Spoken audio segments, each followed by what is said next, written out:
So ayun, ayun na siya. Dati yung wala yung bushing na to na kinahoy natin. Ang laki ng play dito, meron siyang play dito. Kung pasensya kayo, nanginginig yung daliri natin. Pasmado na. Ang laki ng play dito. Tapos malaki yung gap dito. So insert natin itong bushing. Tama nga yung yung na-expect ko, mag-expand tong rubber na to. So kahit pa paano nag 0-0 na siya ron. Wala na yung plane niya. Pero hindi lang talaga maganda yung pagkakatabas. Mayroong parte na masyadong malalim yung pagkakatabas. Like sa kabila is okay naman siya. So hopefully okay to. So meron pa siya ritong gap. Ilalagay natin yung ore na to. Kuliktong dito kaya siya ginawa naman. So ibangan po natin ulit. So yun ba, buti merong malapit na hardware dito, nakabili tayo ng washer kasi yung washer natin doon naiwanan natin sa bahay. So ito na yung urin. Ewan ko kung urin to. Ito na yung pinang natin doon sa gap. Sana pag nilagay natin yung cover nito, yung cover hindi siya umapaw. Kasi palagay ko parang nakaapaw eh. So bahala na. Kita na natin. Okay nangyari. Parang may nangyayaring hindi maganda. Nararamdaman ako parang may napipisa.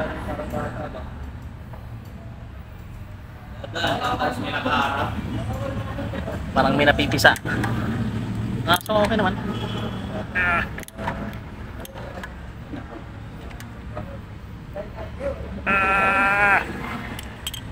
Ayun. So nailagay na natin. Balik na rin natin ito. Tapos testing natin. So ayan po mga kaibigan na ay gupit na natin. Gupit na natin yung cover niya. So pagkakabit nga po pala ito isa kailangan yung tanggalin pa yung mga shock.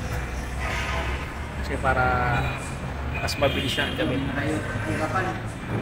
So ngayon, ikakabit naman natin yung itong mga shock natin. So, gawin na natin. Ito po tayo mga kaibigan, nagbabalik para i-share ang aking aking observation. Paki-comment down below kung tama po ba o ako'y nag-hallucinate lang po ako. Tama ba? So ayun nga, nagpalit tayo ng rubber bushing dito. Nakabit na natin. So according sa ating test drive is nawala talaga, as in naglaho talaga yung yung kewang niya, lalo sa mga hindi pag nadadaan ka sa hindi siya pantay na kalsada o sa may guhit, yung tinatawag nilang solid yellow line or yung solid white yellow line o kaya putol-putol na na yellow line sa highway o sa kalsada. At saka lalo na pagka-traffic, pag nadadaan ka sa gilid ng ng gutter, parang yung nagsisilbing kanal para agusan ng tubig, yun. Nawala na yung gewang niya talaga. So naging accurate na ito nga yung naging pros niya is naging mas accurate yung pagmamaneuver. Tama ba? Ganito na para mas madali. Naging mas madali ang handling niya. Lalo sa pagka-banking mga ganun, pag-iwas-iwas. Hindi na siya parang nadudulas.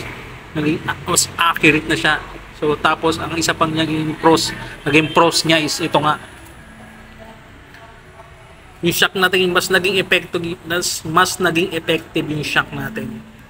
So dahil nga dun sa gap nung yung stock na rubber bushing, pag hindi nagpa-function ng mabuti yung itong shock natin dahil nga dun sa plane nung rubber bushing. So naramdaman ko mas maganda yung naging outcome yung naging performance mo itong itong shock natin.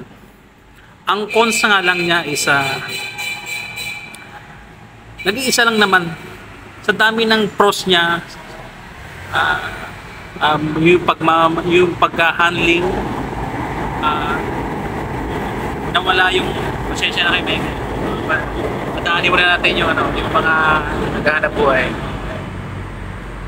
Yun nga, yung una naging yung pros niya is yung handling niya is naging accurate. Pangalawa is nawala yung gewang. Pagkatapos is mas nag-effective yung yung play nung shock natin dahil nawala nga yung nawala yung play nung rubber bushing.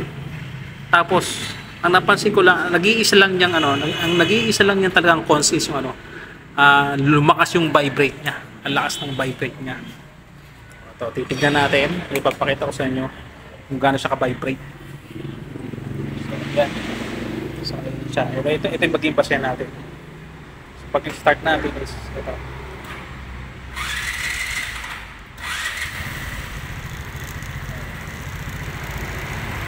Nakikita nyo ba? Saan nakikita yan? Ayun o. Gumagalaw. Ang lakas ng vibrate niya. Pusa ng umiikot yung yung bolt ng natin, ng cellphone holder. Kita rin dito sa Kaya kita ba? Yun lang ang nag-iisa niyang yun lang ang nag-iisa niyang cons. Lumakas yung vibrate niya, pero siguro sa dami ng naging benefits ko nung pinalitan ko nga nung track ng gulong ng rubber wheel.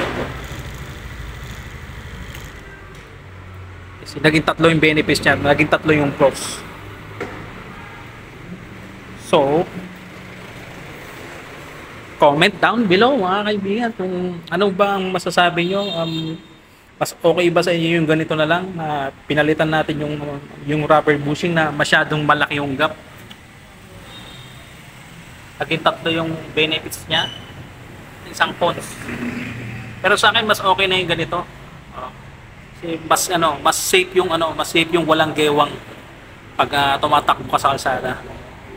Tapos mas effective yung yung aftermarket natin na shock. Tapos nawala yung gewang niya. Naging isang cons, yun nga yung vibrate. So hanggang dito lamang po mga kaibigan. So puputulin ko na dito yung ating video. At ride safe and keep safe. And see you to the next one. Bye bye.